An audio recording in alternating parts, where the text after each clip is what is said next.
listener production.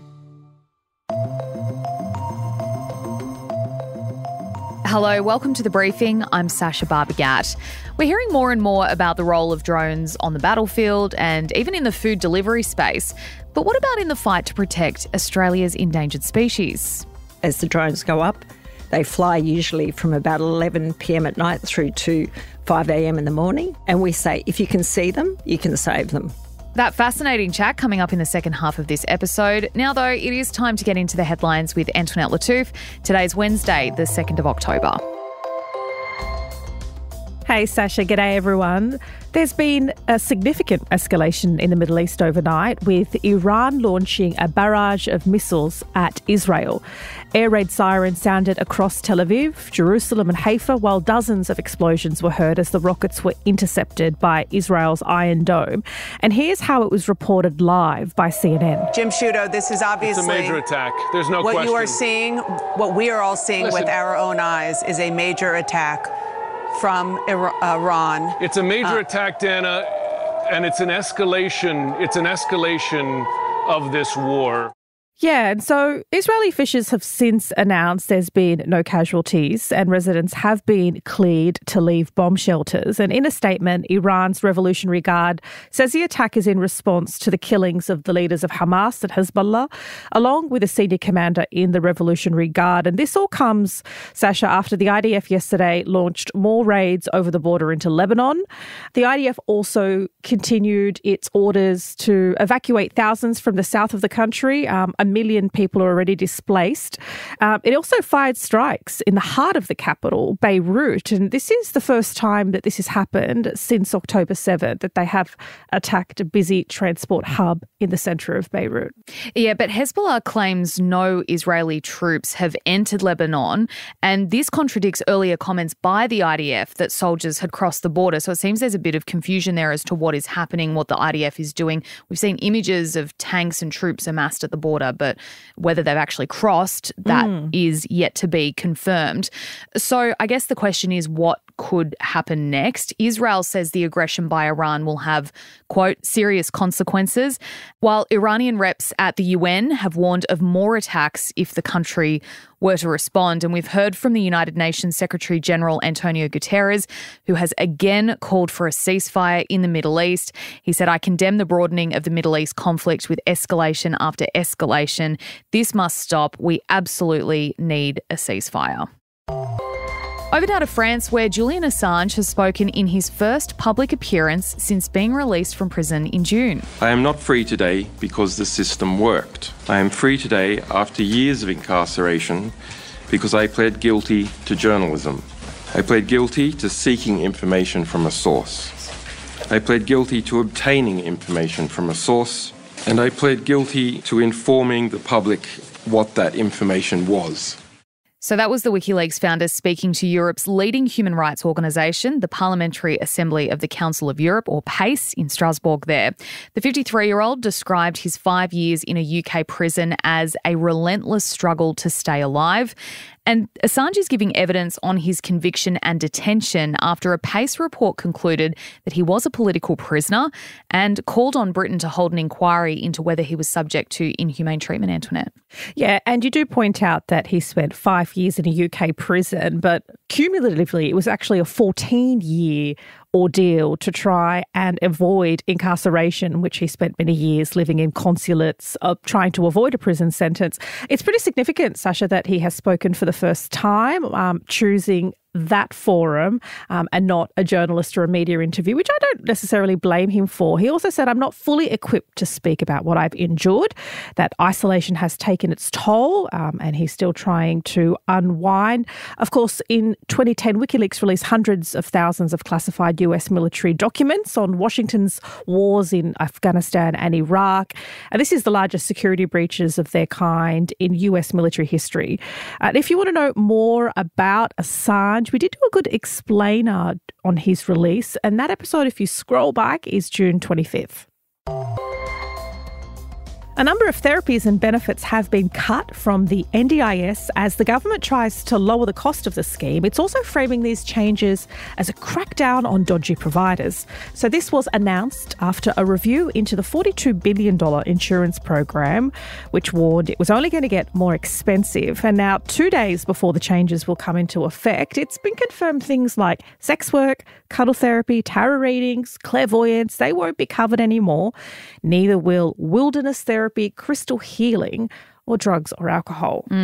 Rent and groceries also won't be covered. And there will be a 12-month transition period. And if recipients make a mistake on a claim during that time, they'll be informed and they won't get into any trouble. I think we're trying to avoid something similar to what we saw with robo-debt here.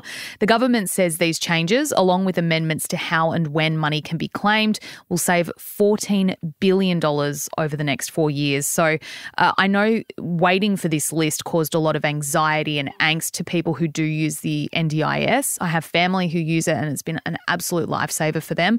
But it's clear to see that there needed to be some sort of amendment because the cost was blowing out and we risked losing it altogether. Yeah, and I think it's a balancing act between accepting and encouraging those with disability to seek services and not stigmatising. Even the framing of cracking down on dodgy operators can be harmful. It is that balancing act because the government is still figuring out how to fairly fund and support people with disabilities. And it is growing rapidly, the needs of those with disabilities and also the pressure on taxpayer-funded services.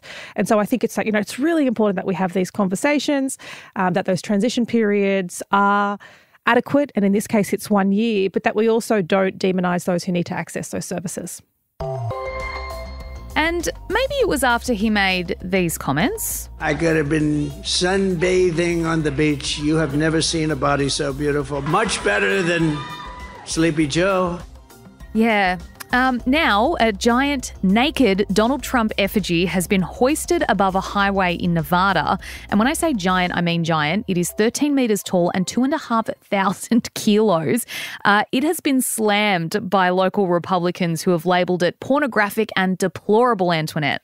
But you know what? It's on brand in terms of not only brand for Trump, who's narcissistic, but also for what a lot of studies show when it comes to how men view themselves when they look in the mirror. Women are far more likely to overestimate how much they weigh. They weigh less and look better, whereas a bloke, and there's plenty of studies have showed this, will look in the mirror and be like, yeah, I'm gorgeous. I'm an ideal weight, if not a little bit underweight, which is at odds with what the scales show. But the artist behind this particular artwork remains anonymous for now. He has told The Wrap that Trump's nudity serves as a bold statement on transparency, vulnerability, and the public personas of political figures. Of course, there is never a dull moment in US politics, and, sometimes even pornographic adjacent. Yes, his manhood was on display as part of the statue. He is also, it's not complimentary towards the former US president, I don't think. Look, speaking of US politics, we will see the vice president picks face off in a debate later this morning, getting back to policy, getting back to the important stuff. JD Vance and Tim Walz will go head to head. Now, usually this isn't that big of a deal, but because Donald Trump and Kamala Harris will not debate again before the vote, which is in just over a month, by the way. This is going to have a lot of eyes on it, and we will be breaking down everything that happens in the Sabos episode. And another cool little thing, the US has got its first centurion former president, Jimmy Carter, turned 100. Yeah, so he served between January 1977 and January 81, just the one term. And his grandson says the former president is going to cast his ballot for Kamala Harris in the November election, who's a fellow Democrat. So there you go. Antoinette, thanks so much for joining us for the headlines. Next up, we are getting into our deep dive looking at how a very cute but endangered animal is being protected by drones.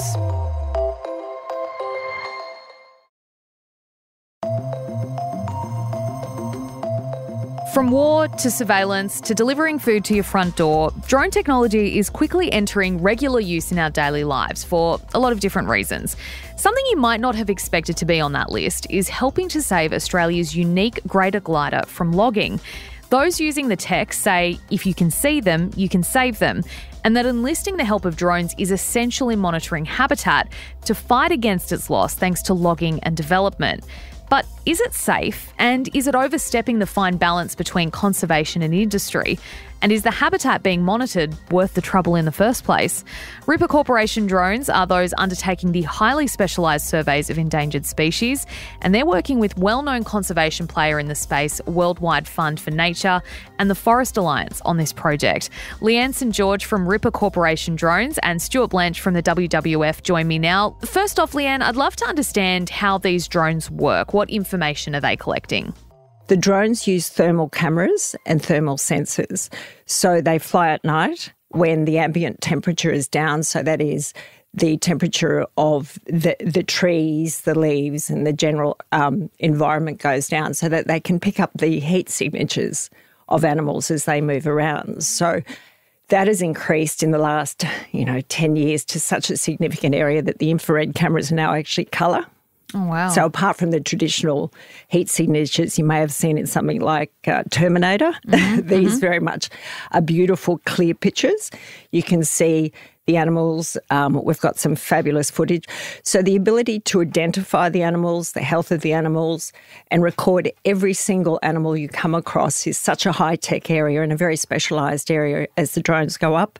They fly usually from about 11 p.m. at night through to 5 a.m. in the morning, so that they can pick up, and particularly with nocturnal animals like gliders, you can see them moving, you can see them foraging, you can even see their little eyes in the dens, which is the only efficient way to be able to track the animals. And we say, if you can see them, you can save them. And so is the purpose of that to understand how many are in a particular area, what they're doing, how long they've been there for? Is that so that you can then understand what areas perhaps need more protection and more attention?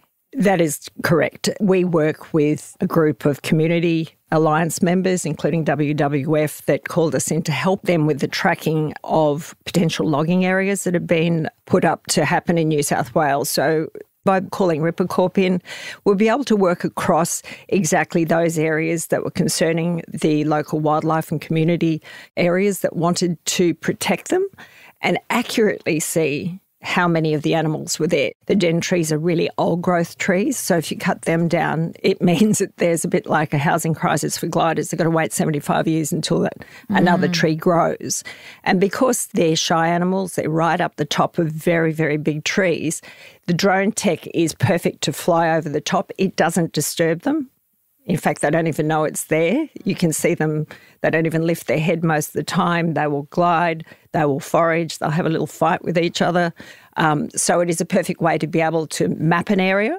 So every animal that is seen, a longitude, latitude pin is dropped. So you accurately, in a night, can say there's 174 animals there. So it's not like you are walking through the forest, perhaps using more traditional methods that weren't available till the technology of the drones has become so sophisticated. You have proof that can't be disputed. I'm keen to understand what the status of the greater glider is at the moment. And, aside from them being really cute, why is it so important that we protect them? Well, they are amazingly cute. I see that they just got voted the marsupial of the year in Australia. I think koalas are a bit cuter. But anyway, they're both enormously cute. Greater gliders in central and southern Queensland, New South Wales and Victoria were listed as endangered under federal law and state laws last year. And it was only 6 years before that they weren't even listed as threatened. So they are crashing. And when I talk to the experts about this and people who spend a lot of time in the forest looking for them, they say, well, 20 years ago, there were gliders everywhere. Now you hardly see them. You can still find them, but you have to go deep into the high-altitude eucalypt forest along the Great Dividing Range. You can still find very large numbers, but in increasingly smaller pockets. And that's why partly they're endangered, because we're still logging their homes and climate change is making their homes hotter and they don't like heat. I'm keen to understand what you guys have noticed since doing the drone surveillance of their habitats. The New South Wales government has commenced logging in the northeast of New South Wales around the Styx River, which is a known refuge, although a little-known refuge of the greater glider. What is happening in that space at the moment? We had the drones up and saw that there were areas of land being cleared and logs being taken out, which is disturbing, knowing that we actually do have good populations there. Stuart, have you taken these concerns to the state government? Oh, regularly, and to the Forestry Corporation, which is doing the logging, and the EPA, which is supposed to be regulating the logging. It's not a surprise to many people, I think, that environment groups want to shut down logging. I guess a lot of politicians and senior public servants in the New South Wales government and federally and in Queensland, they are looking for a way to fix this problem. And they know that logging is killing greater gliders. A good example, right now, environment groups, forest campaigners are west of Port Macquarie in a lovely, beautiful, high-altitude state forest called Bulga State Forest. And the New South Wales government's own logging company, Forestry Corporation, is preparing to log forests. I've been in those forests a couple of months ago. We've been up there with drones. People out there ready today to get arrested because they want to protect the greater gliders and koalas that live there. The issue is that Forestry Corporation legally have a right to log forests even though there are greater gliders and endangered koalas in them. So notwithstanding that koalas and greater gliders and lots of other amazing animals are listed as threatened and endangered, Forestry Corporation still says we've got to find the wood from somewhere, Stuart. We're caught, and they are caught. The only way this ends is when the New South Wales government says we're going to transition out of logging into growing even more trees in plantations grown on cleared land. And the gliders and the koalas, they can have the state forests, and the Forestry Corporation and other plantation developers can have the new plantations on cleared land.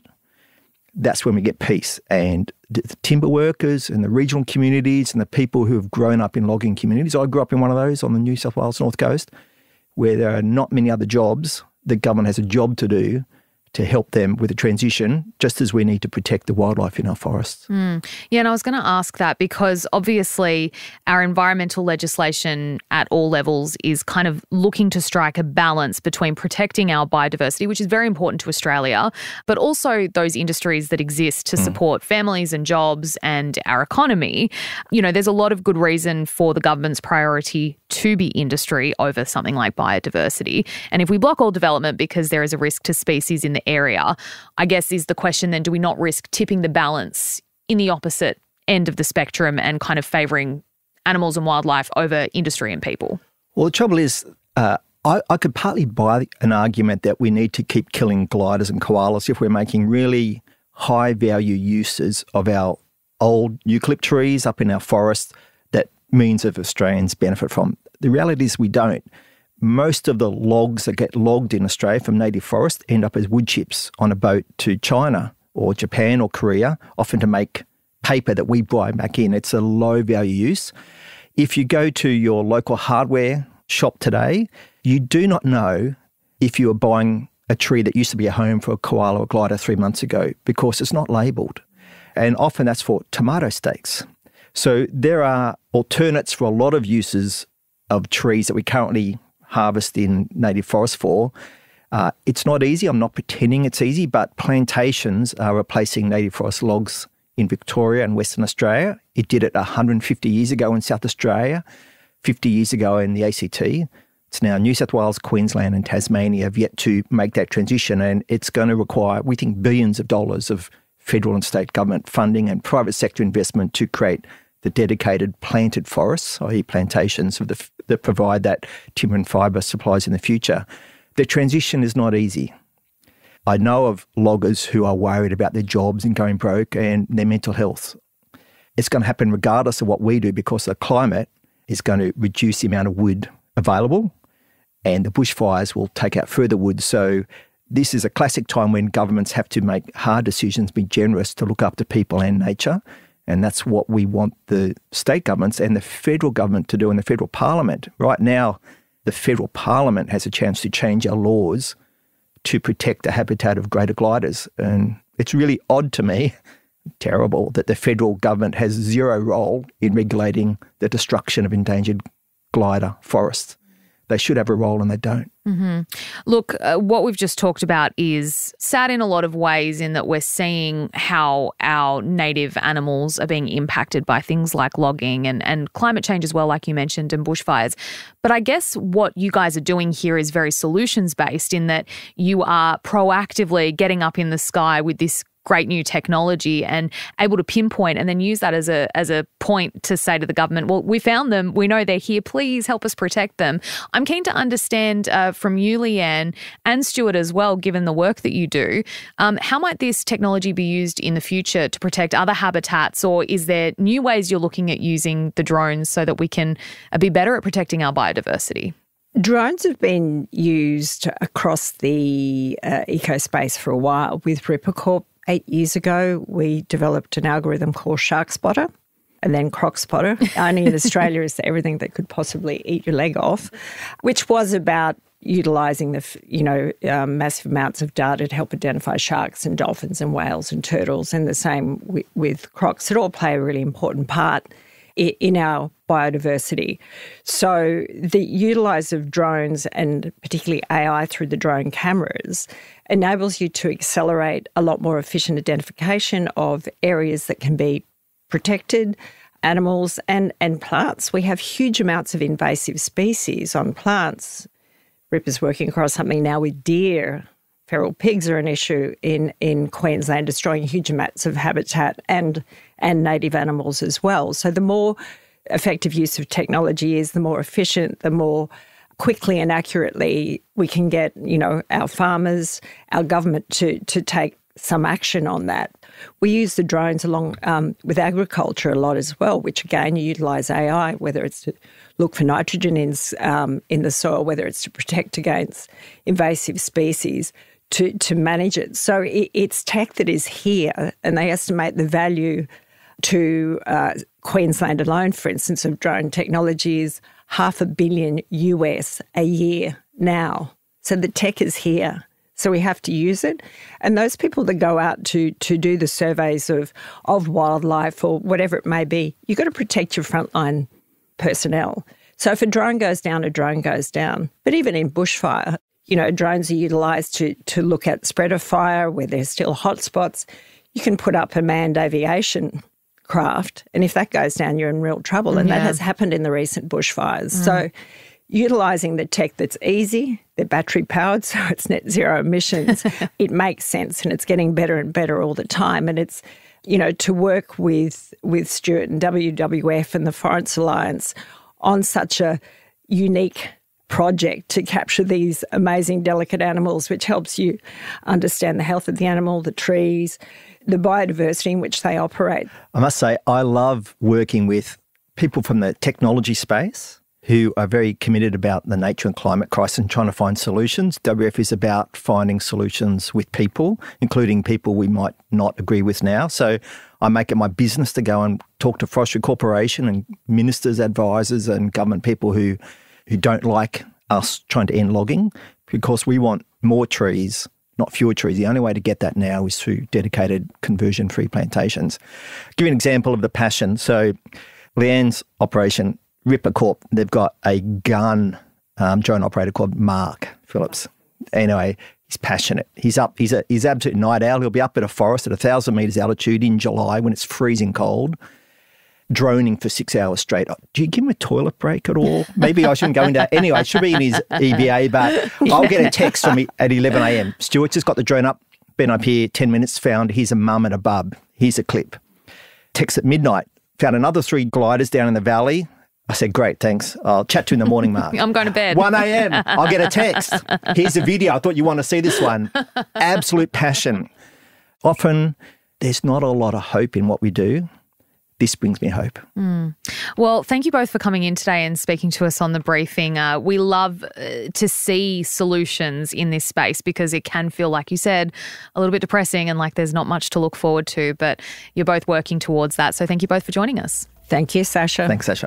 That was Leanne St George from Ripper Corporation Drones and Stuart Blanch from WWF there. And that is it for this episode of The Briefing. We'd love it if you could share this ep with someone you think might enjoy it. And if you want to keep up with our other content, you can check us out on Instagram at The Briefing Podcast. We're also on TikTok and YouTube. Search Listener Newsroom. I'm Sacha Barbour Gatt. Catch you next time.